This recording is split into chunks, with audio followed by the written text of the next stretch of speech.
Hi, my name's Bill McGee. I'm the president of the Richmond chapter of the Southern Christian Leadership Conference. And we're here today for the second episode of Sleepwalkers, where we're going to talk to you about the middle of the road. It's controversial because a lot of people see the middle of the road as being a compromise.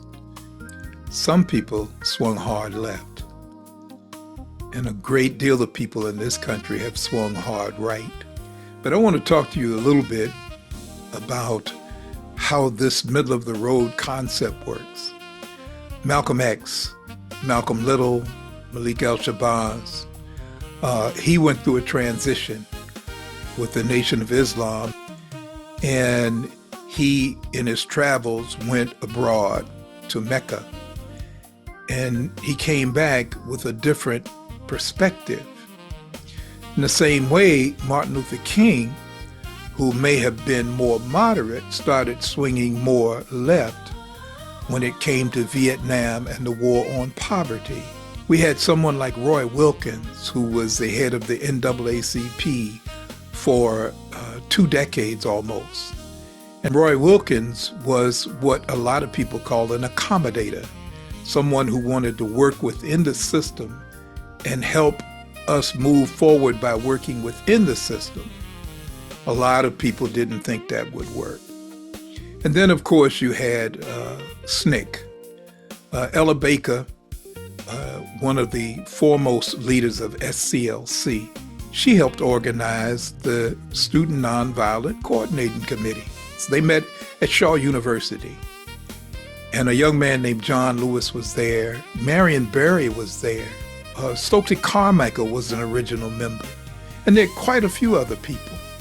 And the Student Nonviolent Coordinating Committee tended to move a little further left of the SCLC. But John Lewis, of course, was still within the mainstream of the movement.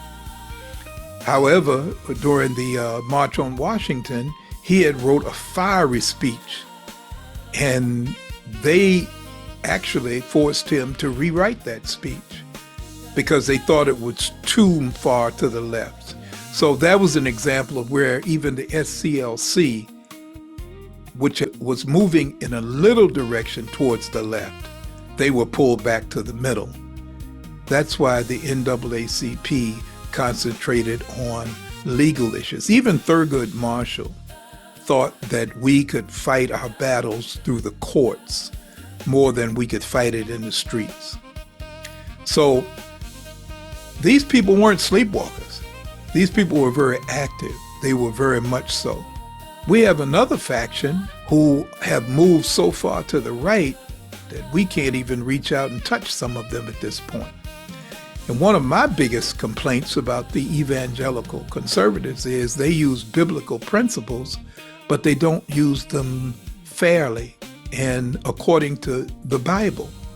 For instance, they criticize the LGBTQ plus quite a bit, yet they don't criticize people who commit adultery on a regular basis, such as the person who is in the White House right now. Oh yeah, that's right. You don't hear the evangelical right speaking out against adultery. You don't hear the evangelical right speaking out about the Epstein files. They're quiet on that. And I think that's hypocritical. I think the way that the right is, especially a lot of our African American people on the right, like Clarence Thomas, who is just ridiculous. People like Clarence Thomas on the right, it appears to me to be all about money. So they're hardcore on the right. Clarence Thomas actually used to be a member of the Black Panther Party. How do you swing from being a member of the Black Panther Party to being one of the most conservative Supreme Court justices in history? And you're a black man. All right, so I'll move on from that. And we have what we call cults. We know some of those groups that have moved so far left or so far right that they have checked out from just participating with the government. they're considered, in my mind, sleepwalkers also. But they're sleepwalkers because they have an agenda. Many times they have these authoritarian leaders who are convincing people that they know better than anyone else how to do what needs to be done for them and the country. We might even have one of those people in the White House right now. And the people that are following him might even fall in that category of being in a cult. But over our history, over the history of this country, you found out that when we come to the middle and when we can agree that some things are very important, like the right for everyone to vote, there's some groups of people that don't think everybody should vote. They don't think everybody has the intellect or the right to vote. We're talking about citizens, natural-born citizens, or people who have become citizens while they're here. Everybody in this country has a right to vote. But that's, again, why we're addressing this under the banner of sleepwalkers, because a lot of people don't believe that everybody should have a right to vote, and therefore they're doing everything they can to take that right to vote away from people. If you look at history, you look at people like Whitney Young, or James Farmer, or Bayard Rustin, or Diane Nash, or you're looking at Ella Baker, Fannie Lou Hamer, people who have been very much on the front lines of fighting for the right to vote. And they may have disagreed on the other side, whether or not we should go to the streets and protest, whether or not we should go to the courts, or how we should approach that. But all of them agreed that voting is one of the most important things that we can do. And so that's why this edition of Sleepwalkers is dedicated to the middle of the road. The middle of the road says, put your little issues aside on the left, put your issues aside on the right, and realize that voting is what's going to make the greatest impact. I had a conversation with a young person recently, and when I spoke to this group, I said that aside from starting a civil war or starting some type of violent behavior, the only thing we have left is voting.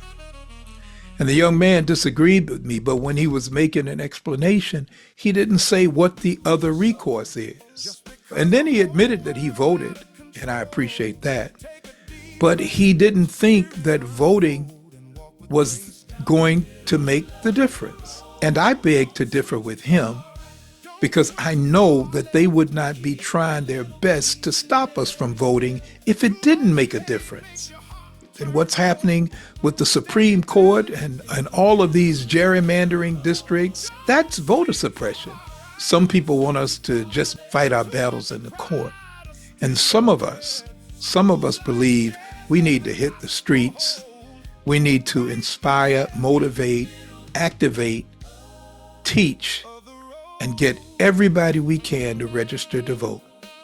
And we need to show up in tremendous numbers, because when we do show up to vote, we win.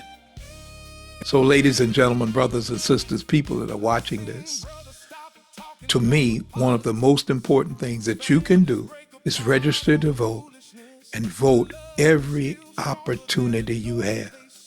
Let's not be a sleepwalker. Let's not be somebody who can't make up our mind if we're on the left, if we're on the right, if we're wherever we are. Let us get up, stand up, show up, and represent. Thank you very much. God bless you. The struggle continues. Life too short for bitterness. Let the choir sing while the groove unfolds. Meet me in the middle of the road. Now listen. You ain't gotta lose yourself to make your point. You ain't gotta hate somebody to stand your ground. Sometimes wisdom ain't loud.